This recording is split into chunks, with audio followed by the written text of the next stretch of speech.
Halo Mas Ruben. Halo juga Pak. Apa kabarnya? Hari ini alhamdulillah saya sehat dan baik Pak. Baik. Tadi perjalanan naik apa Mas Ruben? Tadi ke sini sih kebetulan saya perjalanan itu naik motor Pak. Kemarin kan saya naik kereta, cuman aduh kayaknya sekarang tuh lebih nyaman naik motor sih Pak. Kenapa tuh? Kok bisa lebih nyaman naik motor? Dari saya sendiri itu kenapa saya nyaman naik motor sekarang untuk saat ini karena yang pertama itu saya lebih ngejar waktu sih Pak. Terus yang kedua itu juga saya orangnya udah nggak mau lagi gitu, maksudnya desak-desakan, apalagi kan di saya ini kan kalau kuliah itu kan pulangnya sore gitu ya Pak ya. Kalau pulang sore itu saya suka dapat kereta itu yang di jam sibuk, jadi saya lebih memilih pindah ke transportasi pribadi sendiri Pak, itu lebih motor. Biasanya juga kalau naik kereta di atas jam berapa ya? Di atas jam 3 jam 4 tuh pasti udah selalu ramai kan ya kalau ketemu orang-orang pulang kerja yang ke Bogor segala macem. Ini perjalanan berarti lebih cepat dong? Berapa menit? Dari saya sendiri gitu ya, kayak dari berangkat tadi terus sampai nanti pulang gitu lebih cepat 10 menit Pak daripada naik kereta. Nah, yang bikin lama di kereta itu bagi saya itu karena sekarang ini jam kereta itu sudah terbagi-bagi Pak, jadi nggak kayak dulu lagi. Kalau lagi yang dulu gitu kan tiap 5 menit 10 menit datang Pak. Nah, kayak sekarang saat ini itu dia kadang bisa 20 menit, setengah jam. Ini juga nggak tiap kereta saya datang saya langsung masuk Pak, kan kayak dulu yang buat yang tua-tua, yang buat yang emak-emak atau cewek. Iya. Kayak gitu sih. Iya, apalagi kita kan nunggu di sebelah peronnya aja tuh ngeliat yang ke arah Bogor tuh pasti udah desek-desekan kan, gimana cara masuknya nih ya, padahal katanya penuh. Iya, memang kayak gitu sih Pak. Jadi makanya dari saya lebih seperti Bogor, jadi saya coba beralih ke transportasi pribadi. Jadi ke awal saya juga di awal kuliah juga naik motor sih Pak. Cuman mau nggak mau saya pindah kereta itu ya, bukan saya tawarin gitu ya, memang pengen nyobain aja ternyata setelah saya coba itu ya benar sih efektif, semua itu di awal-awal aja. Sekarang sebenarnya jadwalnya itu berubah, terus ada juga peraturan yang berubah, saya juga agak berubah kembali ke seperti yang dulu. Hmm. Oh berarti gitu ya. Sekarang Mas Ruben bisa kesini kebetulan memang lagi kosong jadwalnya atau bagaimana? Dari saya sendiri seperti biasa gitu ya Pak. Jadi kalau saya selalu kesini tuh emang karena jadwalnya tuh dari kuliah dan juga yang lain tuh emang lagi kosong, jadi saya sebutin untuk datang ke tempat Bapak kembali kayak gitu. Oke.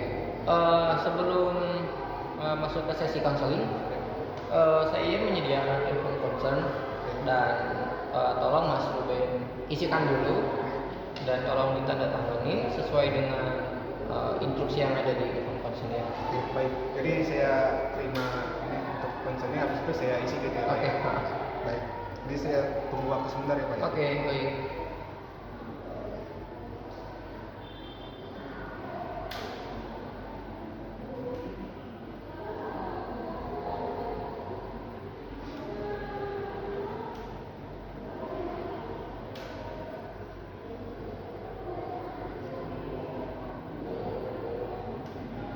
Untuk usia dan jenis kelaminnya di sini ya, Mas.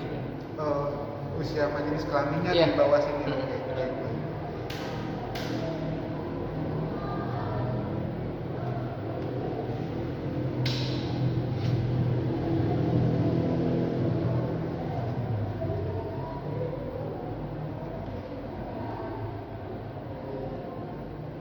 Ini setelah usia sama gender ini, habis itu saya apa lagi Pak? Iya boleh. Di bawah sini kan sudah ada inform consent yang tertera ya, Iya. segala persetujuan segala macam. Oke. Sekarang Mas Ruben tinggal tanda tangan saja. Boleh sebelum tanda tangan Mas Ruben untuk pastikan kembali, dibaca kembali dengan teliti terkait inform consent yang tersedia. Oke, baik Pak. Saya baca dulu ya Pak ya. Iya.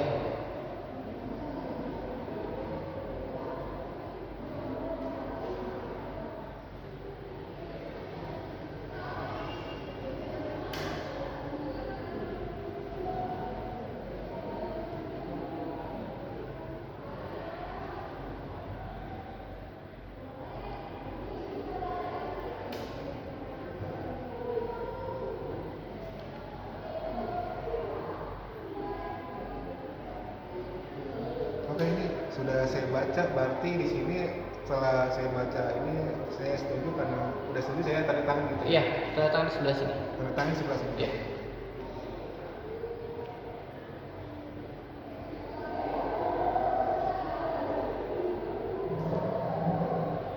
Oke, baik Pak. Udah selesai berarti Saya ambil kembali ya.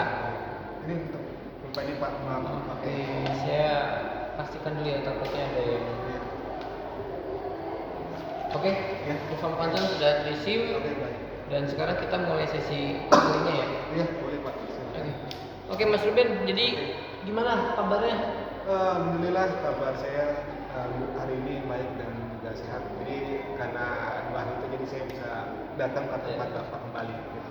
Oke, terkait konseling sebelumnya masalah pelupa yang ada di Mas Ruben ini, sebelumnya kan saya sempat memberikan sebuah saran ke Mas Ruben terkait bagaimana cara meminimalisir mengolah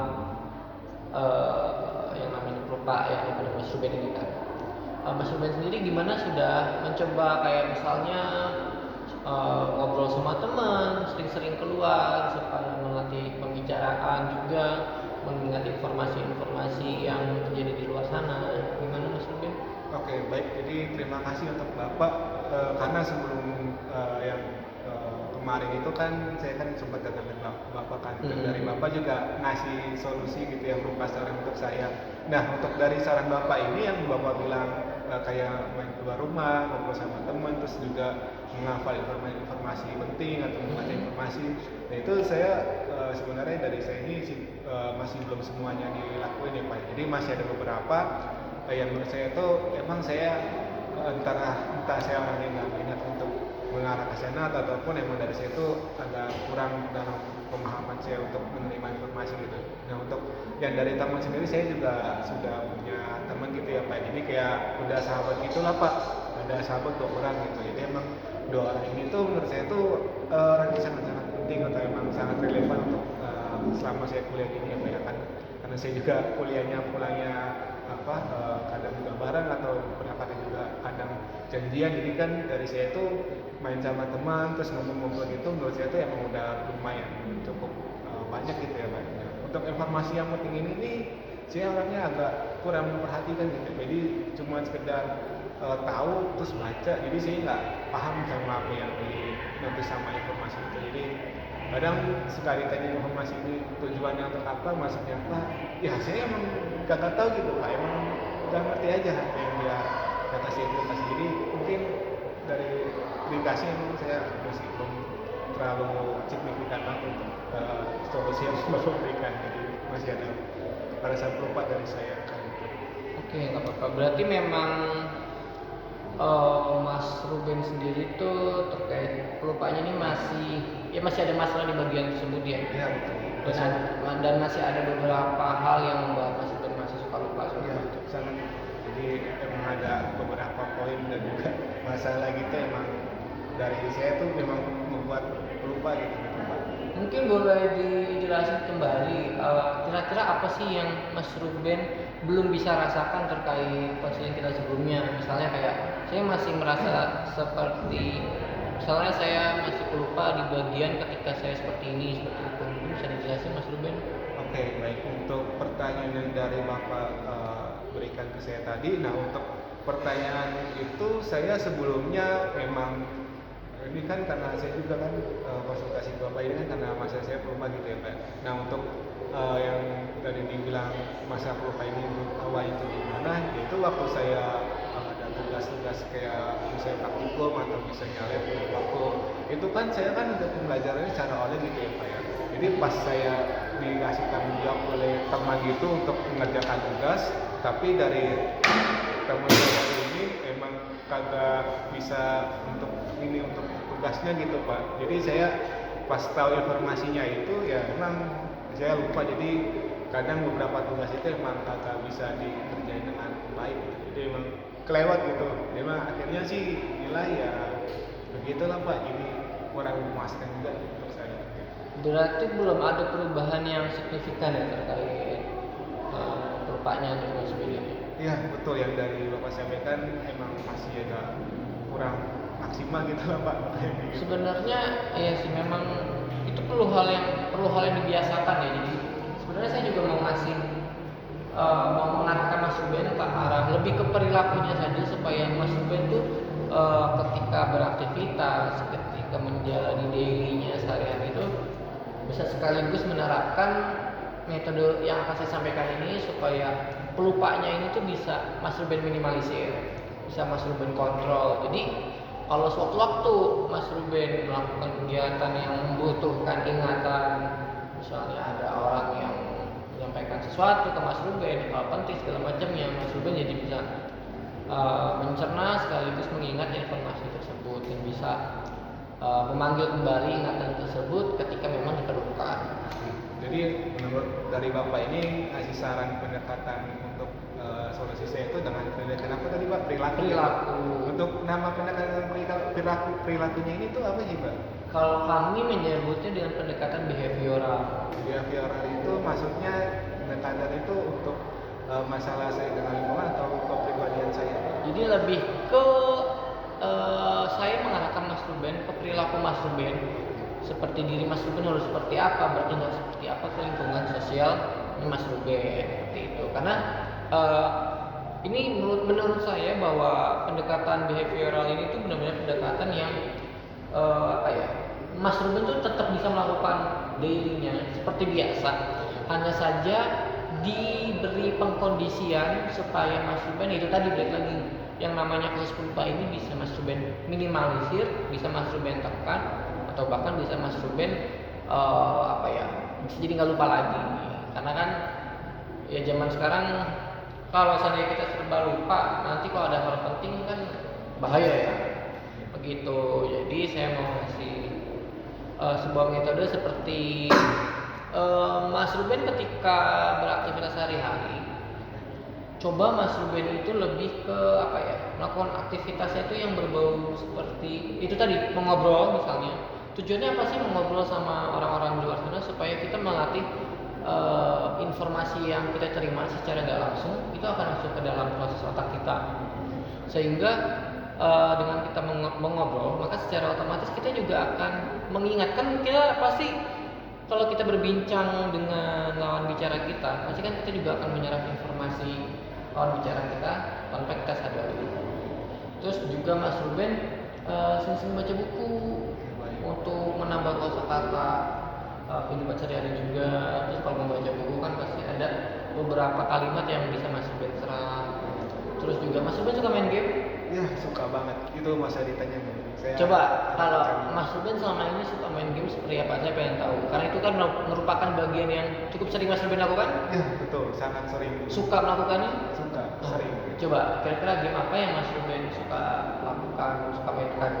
Untuk saya sendiri sih untuk game di mobile gitu ya, secara mobile phone gitu, saya emang sukanya ada cukup beragam gitu ya Pak ya. Jadi yang paling sering saya mainin itu ada satu game yaitu Clash of Clans. Nah di sini tuh untuk permainannya itu emang saya biasa kan, karena kan saya juga pemilik clan gitu ya, yaitu pemilik dari game ini. Jadi bukan pemilik game, maksudnya emang dari saya ini emang tertinggi gitu ya di game ini.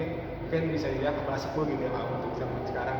Nah itu selama saya menjadi pemimpin clan itu emang saya sering menginformasikan, biasanya di bulan ini ada event dari developer atau dari pihak pengembang game. Habis itu di bulan berikutnya misalnya ada event bagi-bagi games atau bagi-bagi code sama election gratis. Jadi saya sering memberitahukan hal tersebut sebelum event itu dimulai. Kadang juga udah saya kasih, sudah kayak infokan ke teman-teman klien, cuman hanya saja emang notice dari mereka ini agak kurang. Jadi dari saya itu emang kadang saya lupa nih notisnya ini untuk bulan ini atau untuk bulan depan, atau misalnya untuk tahun depan. Itu saya juga agak ini juga sih Pak, agak salah paham dikit. Jadi emang menurut saya emang itu juga salah juga. Pelupanya mungkin bisa repet gitu juga.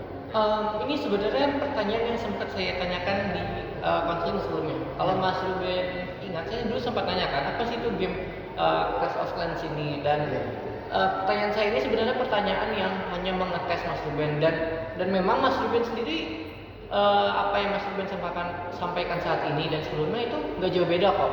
Jadi jadi secara nggak langsung saya ini memberikan pertanyaan yang merangsang memorinya Mas Ruben, dan saya juga melihat perubahannya. Mas Ruben masih ingat, padahal konseling kita sebelumnya kan ada jeda sekitar 8 sampai 9 hari yang lalu kan. Ya betul. Nah, tadi yang pertama tentang cara metodenya itu mengobrol, sering-sering berkomunikasi, terus membaca buku. Nah, terus yang lanjut ke bagian main game ini.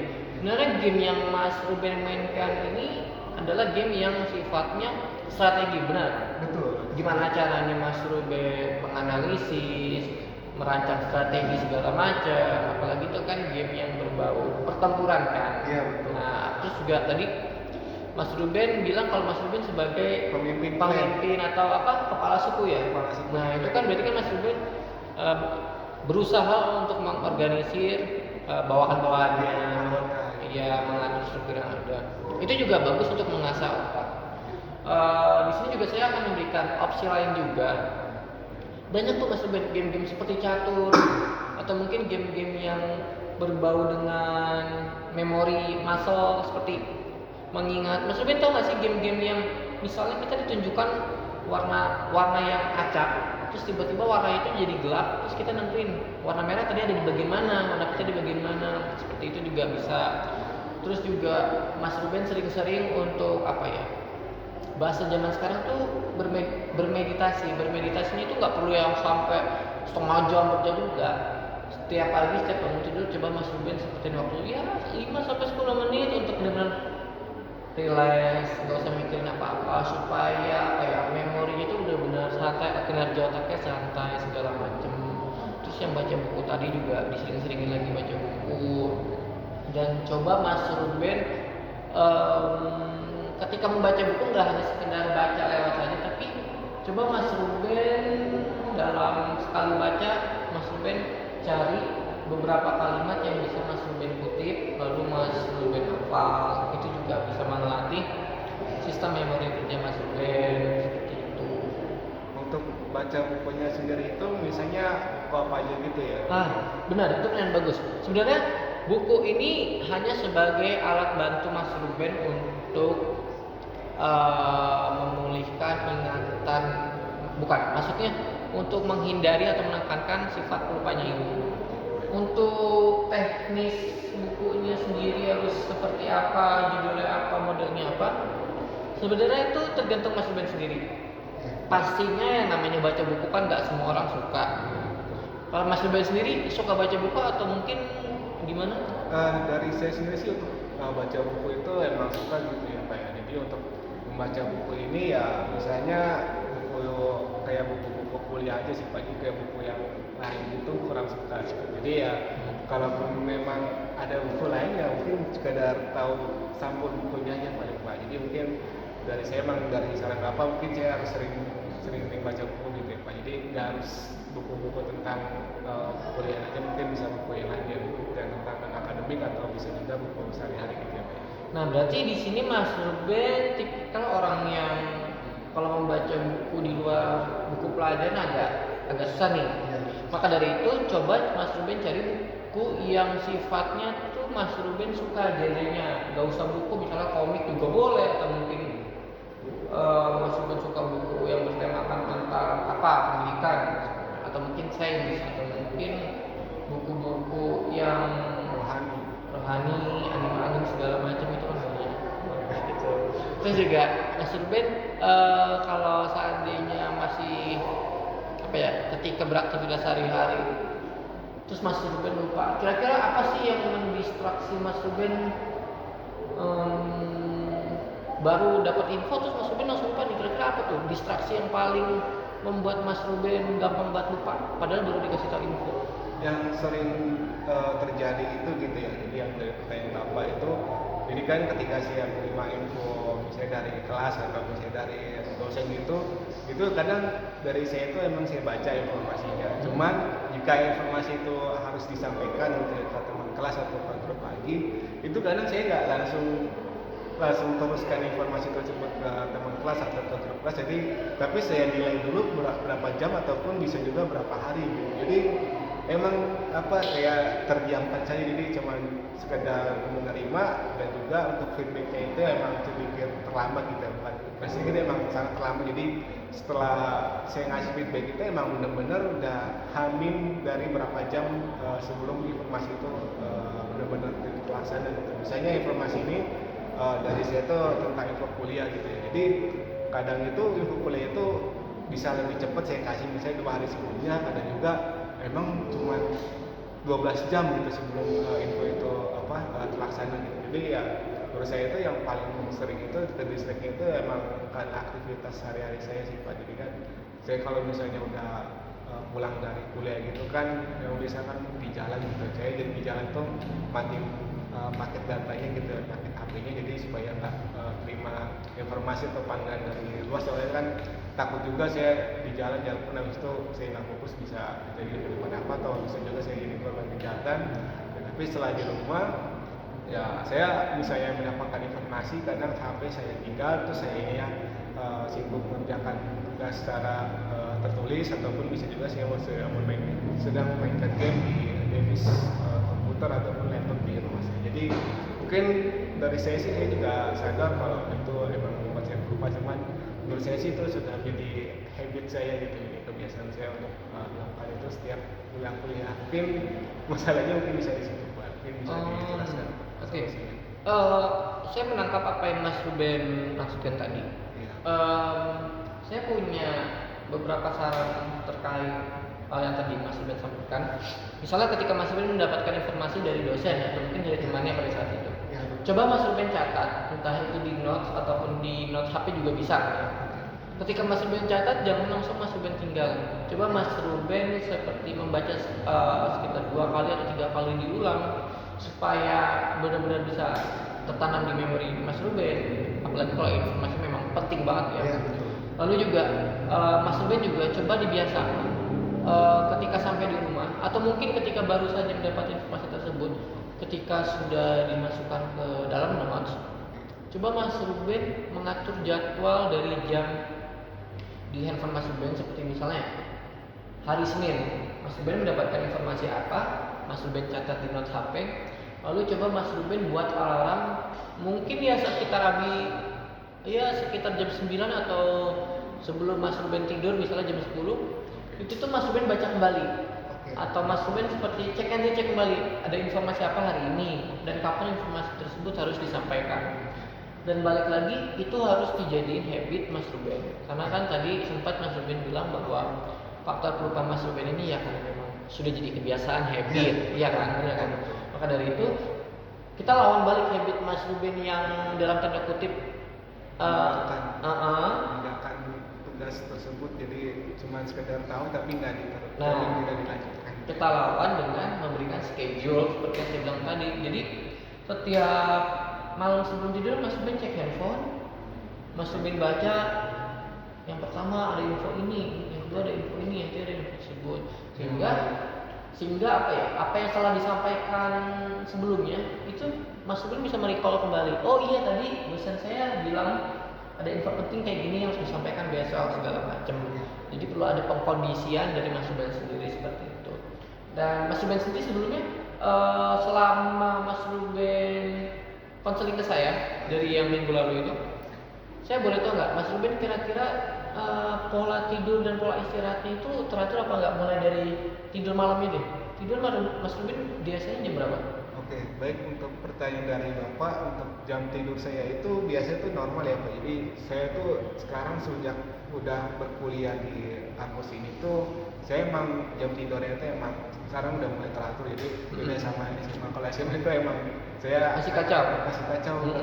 Masih berantakan gitu. Setelah kuliah ini apalagi semester 5 itu saya jam tidurnya itu emang udah teratur. Jadi di jam 9 itu saya emang walaupun dari tempat luar atau misalnya dari di mana itu saya usahain diri untuk sebelum jam 9 itu udah pulang ke rumah gitu. Jadi setelah jam 9 sampai seterusnya itu saya di rumah udah makan, udah mandi, terus tiduran sampai emang saya ketiduran. Nah, paling untuk jam tidurnya sendiri itu paling mentok tuh jam 12 Pak. Itu udah paling mentok banget. Jadi kalau misalnya jam 12 lewat itu udah belum tidur dari saya, itu menurut saya itu udah jadi masalah yang cukup serius untuk soalnya untuk esok harinya itu untuk tenaga dan juga cara saya untuk berpikir tuh jadi melemah, dan ini juga bikin pengaruh ingatan saya juga. Jadi untuk yang Bapak bilang untuk jam tidurnya itu saya normalnya jam 9 atau jam 10. Jadi jam 10 itu emang saya sudah di kamar, sudah tinggal merembahkan diri, merelaksasikan diri.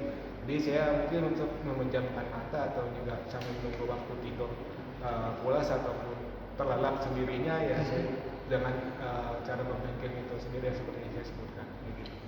Oke, kalau berarti Mas Ruben tidur aman nih ya? Tidur aman.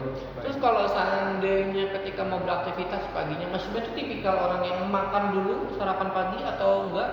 Kalau dari saya sendiri sih emang biasa setelah bangun tidur itu emang kagak ada makan, kagak ada ngapa-ngapain, jadi full saya bangun tidur saya ngecek HP, habis itu setelah saya cek HP saya tinggalkan, kadang juga saya mandi ataupun saya juga beres-beres untuk cari barang yang emang saya mau rapikan ataupun emang sekedar pengen bersihkan saja gitu. Karena kan kadang ada barang juga yang cepat kotor gitu, cepat berdebu ataupun ada kuman-kuman atau bakteri gitu yang saya bersihkan. Jadi untuk waktu untuk sarapan tuh sering saya tunda. Jadi kadang bisa sarapan tuh sejam gitu Pak. Tapi Mas Ruben kalau sarapan kan ada ya tipikal orang yang sarapan pagi nggak bisa. Iya betul Pak. Tapi ada juga orang yang emang sarapan pagi sebenarnya bisa, namun nggak bisa. Nah Mas Ruben ini tipikal orang yang sebenarnya bisa sarapan pagi atau tidak? Dari saya sendiri sih emang tidak terbiasa untuk sarapan Tidak pagi. terbiasa Pak. untuk Jadi, sarapan pagi. walaupun sarapan juga paling minum aja Pak, minum susu ataupun teh. Tapi untuk makanan secara misalnya roti ataupun makanan berat tuh saya masih belum pernah.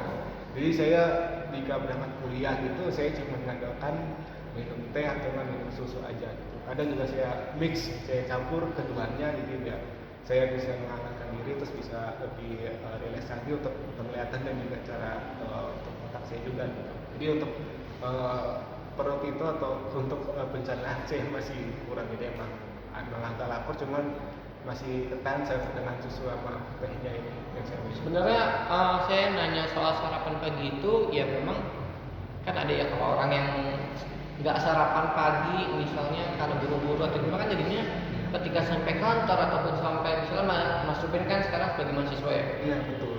Ketika sampai kelas lapar akhirnya tidak fokus, tidak konsen, takutnya seperti itu. Tapi memang karena Mas Ruben sendiri tadi sempat saya tanyakan bahwa Mas Ruben itu bukan orang yang biasa sarapan pagi, jadi ya itu yaudah it's okay lah kalau kayak gitu. Memang ada orang yang seperti Mas Ruben ini. Namun seperti yang saya bilang sebelumnya terkait tidur. Iya betul. Tidur sendiri itu merupakan faktor yang sangat-sangat penting ya Mas Ruben. Karena kalau kita kurang tidur ya pastinya besoknya ngantuk. Iya. Badan lemas segala macam. Konsentrasi jadi kurang dan memori kita untuk mengingat apalagi itu pasti bakal terganggu. Iya. Dan untungnya Mas Ruben sudah bisa mengatur pola tidur dengan baik kan.